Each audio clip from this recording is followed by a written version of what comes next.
இன்றைய நற்செய்தி மத்தேயு எழுதிய தூய நற்செய்தியிலிருந்து வாசகம். ஆண்டவரே, மாட்சி உமக்கே. அதிகாரம் 19, இறை வார்த்தைகள் 23 முதல் 30 முடிய.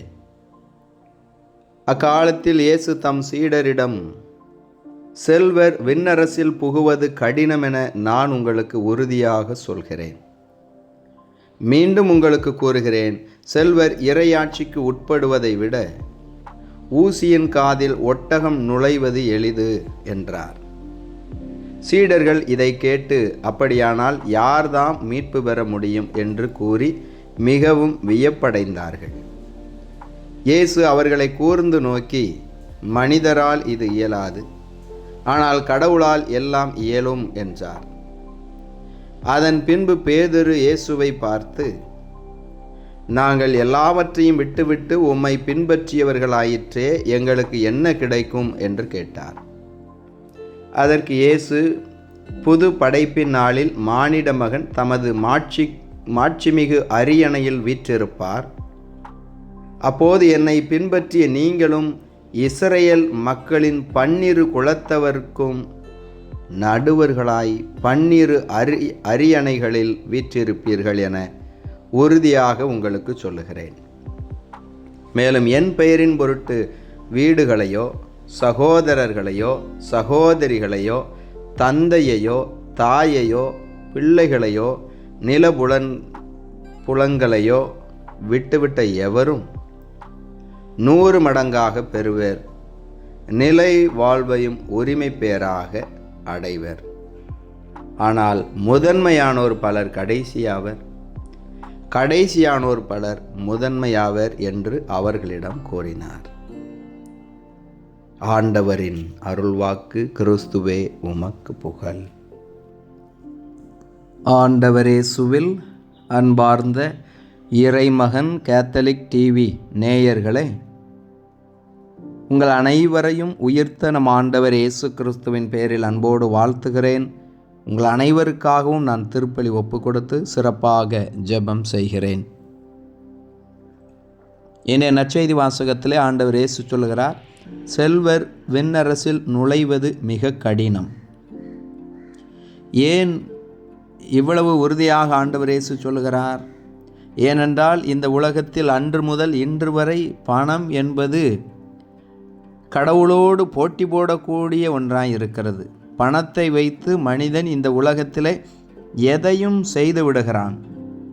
எனவே செல்வம், பணம் விண்ணரசில் நுழைவதற்கு மிகப்பெரிய தடையாக இருக்கிறது. செல்வம் கடவுளிடத்திலே நம்மை போக விடாமல் தடுத்து விடுகிறது.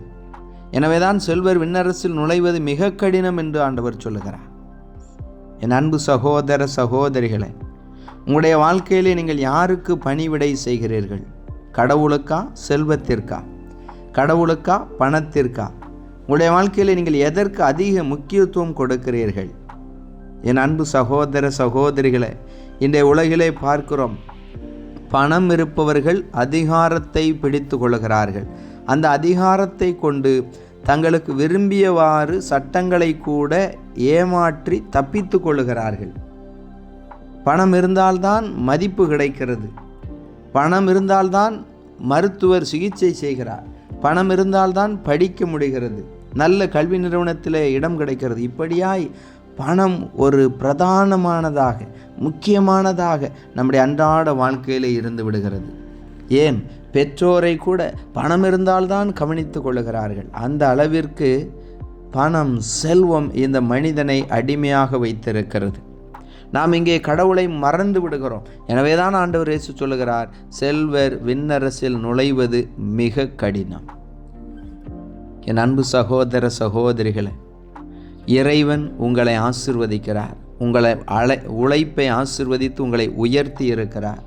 நீங்கள் செல்வ செழிப்போடு இருப்பீர்கள் என்று சொன்னால் கடவுளுக்கு நன்றி சொல்லுங்கள். ஆண்டவருடைய ஆசீர்வாதத்தினால் நாம் இன்று உயர்ந்திருக்கிறோம். எதற்காக? ஏழை எளிய பிள்ளைகளுக்கு நாம் உதவி செய்ய வேண்டும் என்பதற்காக. அதற்காக தான் கடவுள் நம்மை உயர்த்தி இருக்கிறார். அதற்காக தான் நமக்கு இவ்வளவு செல்வ செழிப்போடு நம்மை வழிநடத்தி வருகிறார். என் அன்பு சகோதர சகோதரிகளே, உங்கள் குடும்பத்தில் உள்ளவர்கள், உங்கள் பணியாளர்கள், உங்கள் அருகில் இருப்பவர்கள் வேதனை, துன்ப, துயரத்தில் நோய்வாய்ப்பட்டு வாழ்க்கையிலே போராடி கொண்டிருக்கிறார் என்று சொன்னால், உங்களுடைய செல்வத்தை கொண்டு ஏதாவது ஒரு நிலையிலே அவர்களுக்கு உதவி செய்யுங்கள். ஆண்டவர் அப்பொழுது உண்மையிலேயே மகிழ்ச்சி அடைவார். நான் ஆசீர்வதித்த அந்த செல்வத்தை கொண்டு இறையாட்சி பணி செய்கிறார் என்று. இன்று நம்முடைய வாழ்க்கையில் நாம் இப்படியாய் ஒருவர் மற்றவருக்கு உதவி செய்ய அழைக்கப்படுகிறோம்.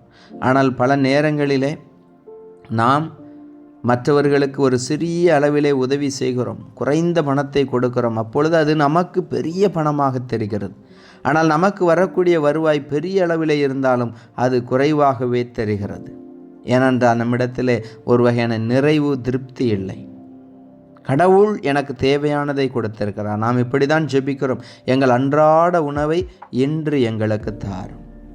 இதோ இன்று உங்களுக்கு கடவுள் ஒரு நல்ல வேலையை, நல்ல ஒரு ஊதியத்தை கொடுத்திருக்கிறார். அந்த ஊதியத்திற்கு ஏற்றார் போல உண்மையாக, நேர்மையாக உழைத்து கொண்டிருங்கள். யாரையும் ஏமாற்றி சம்பாதிக்க வேண்டும் என்று ஒருபொழுதும் நினைக்காதீர்கள். சக்கேயு சொல்லுகிறார், இன்று இந்த வீட்டிற்கு மீட்பு உண்டாயிற்று என்ற ஆசீர்வாதத்தை நாம் பெற வேண்டும் என்று சொன்னார். யாரையாவது ஏமாற்றி சம்பாதித்திருந்தால் 4 மடங்காக திருப்பி கொடுத்து விடுங்கள். ஆம் அன்பு சகோதர சகோதரிகளே, உங்கள் பணத்தை வட்டிக்கு கொடாதீர்கள் என்று திருப்பாடலிலே நாம் பார்க்கிறோம். ஏழை எளிய பிள்ளைகளை பொருளாதாரத்தின் அடிப்படையிலே நாம் ஒருபொழுதும் வஞ்சிக்கக்கூடாது. உங்களிடத்தில் வேலை செய்பவர்களுக்கு உரிய ஊதியத்தை சரியான நேரத்தில் கொடுத்து விடுங்கள். ஆம் அன்பு சகோதர சகோதரிகளே, செல்வம், கடவுள், இதில் எது உங்களுக்கு முக்கியம்? பவுலடியார் சொல்லுகிறார், ஆண்டவர் இயேசுவே எனக்கு ஒப்பற்ற செல்வம். அதை நம்பினார், அதை ஏற்றுக்கொண்டார். எனவேதான் அந்த ஆண்டவர் இயேசுவுக்காக தன்னையே அர்ப்பணித்தார். ஆண்டவரே, நாங்கள் எல்லாவற்றையும் விட்டுவிட்டு உம்மை பின்பற்றுகிறோமே, எங்களுக்கு என்ன கிடைக்கும்? 100 மடங்கான ஆசீர்வாதத்தை கடவுள் உங்களுக்கு கொடுப்பார். அந்த ஆண்டவரோடு அவருடைய பிரசன்னத்திலே, மகிமையிலே இருக்கும்படியாக உங்களை ஆசீர்வதிப்பார். புனிதர்களுடைய வாழ்க்கையிலே பார்க்கிறோம், எல்லா செல்வங்களையும் விற்று ஏழை எளியவர்களுக்கு கொடுத்து விட்டு அவர்கள் கடவுளை முழுமையாக பின்பற்றினார்கள். அன்றாட உணவுக்கு கூட வழியில்லாவிட்டாலும் கூட கடவுளுடைய பராமரிப்பிலே அவர்கள் நம்பிக்கை வைத்திருந்தார்கள். ஆம் அன்பு சகோதர சகோதரிகளே, எலியாவிற்கு காகத்தின் வழியாக உணவு கொடுத்த இறைவன், சாரிபாத்து கைம்பெண்ணுக்கு இறைவாக்கினருக்கு உதவி செய்த பொழுது பஞ்சகாலம் முழுவதுமாக உணவு கொடுத்த இறைவன் உங்களை, உங்கள் உழைப்பை ஆசீர்வதிப்பார். இயேசுவுக்கே புகழ், மரியே வாழ்க. மன்றாடுவோமாக. தாயும் தந்தையுமான இறைவா, உம்மை போற்றி புகழ்ந்து உம்மை ஆராதிக்கிறோம், உமக்கு நன்றி செலுத்துகிறோம். இந்த புதிய நாளை தந்ததற்காக ஆண்டவரே உமக்கு நன்றி. இன்றும் நீரே எங்களுக்கு உதவி செய்ய விரைந்து வாரும், எங்களோடு தங்கும் ஆண்டவரே. இன்று தங்கள் திருமண நாள், பிறந்த நாளை கொண்டாடக்கூடிய பிள்ளைகளையும், எங்களிடத்திலே ஜெப உதவி கேட்டு இருப்பவர்களையும் ஆண்டவரே உம்முடைய திருக்கரத்திலே ஒப்பு கொடுத்து ஜெபிக்கிறேன். நீரே ஒவ்வொருவரையும் ஆசீர்வதிப்பீராக. ஆண்டவரே, இந்த புதிய நாளை ஆசீர்வதித்து தாரும். எங்களுடைய சிந்தனை, சொல், செயல் அனைத்தையும் ஆண்டவரே நீர் ஆசீர்வதிப்பீராக. இதோ இந்த நாளிலே இறை வார்த்தையிலே கேட்டது போல ஆண்டவரே, உமக்கே நாங்கள் முக்கியத்துவம் கொடுக்க எங்களை நீர் வழிநடத்தும். எங்கள் உழைப்பை ஆசீர்வதியும். எங்களுக்கு தேவையான பொருளாதார நலன்களை தாரும். உம்முடைய பராமரிப்பிலே நம்பிக்கை கொண்டு இருக்கும்படியாய் செய்வீராக. நோயாளர்களை எல்லாம் ஒப்பு கொடுக்கிறேன் ஆண்டவரே, நீர்தாமே அவர்களை தொட்டு குணப்படுத்துவீராக. குடும்பங்களிலே அன்பும் அமைதியும் ஒற்றுமையும் நிலைத்திருக்கும்படியாய் செய்வீராக. இயேசுவே ஆண்டவரே, எங்கள் துயரங்களையெல்லாம் நீர் மகிழ்ச்சியாக மாற்றி கொடுப்பீராக. நாங்கள் ஒருவர் மற்றவரை மனதார மன்னித்து ஏற்றுக்கொண்டு அன்பு செய்யும்படியாய் நீர் ஆசீர்வதிப்பீராக. இதோ இந்த நாளிலும் கூட ஆண்டவரே, திருமணத்திற்காகவும், வேலை வாய்ப்பிற்காகவும், குழந்தை வரத்திற்காகவும் ஜெபிக்கக்கூடிய பிள்ளைகளுக்காய் ஒப்பு கொடுக்கிறேன், ஜெபிக்கிறேன். நீரே இவர்களின் வேண்டுதலுக்கு செவி சாய்ப்பீராக.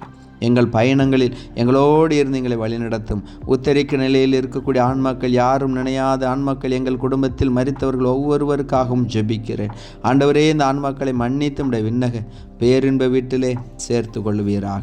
நாங்கள் உம்மையே நம்பி இருக்கிறோம். அனைத்தையும் விட்டுவிட்டு உம்மை பின்பற்றுகிறோம். நீரே எங்களுக்கு மன நிறைவையும் மகிழ்ச்சியையும் தாரும். அன்று இறை வாக்கினர்களையும் புனிதர்களையும் ஆண்டவரே உம்முடைய பராமரிப்பில் நீங்கள் வழிநடத்தியது போல எங்களை வழிநடத்துவீராக. உம்முடைய ஆசீர்வாதங்களினால், உம்முடைய அருளினாலே எங்கள் ஒவ்வொருவரையும் நிரப்புவீராக. இதோ படித்து கொண்டிருக்கக்கூடிய பிள்ளைகளையெல்லாம் உம்முடைய ஞானத்தினால் நிரப்பும். ஆண்டவரே இயேசுவே, எந்த தீங்கும் நோய் நொடியும் எங்களை நெருங்காதபடியாக உம்முடைய பாதுகாப்பில் எங்களை வழிநடத்த வேண்டும் என்று உம்மை மன்றாடுகிறோம். ஆமீன். இறைவனுடைய எல்லா புனிதர்களை எங்களுக்காக வேண்டிக் கொள்ளுங்கள். அனைத்து காவல் தூதர்களை எங்களுக்காக வேண்டிக் கொள்ளுங்கள்.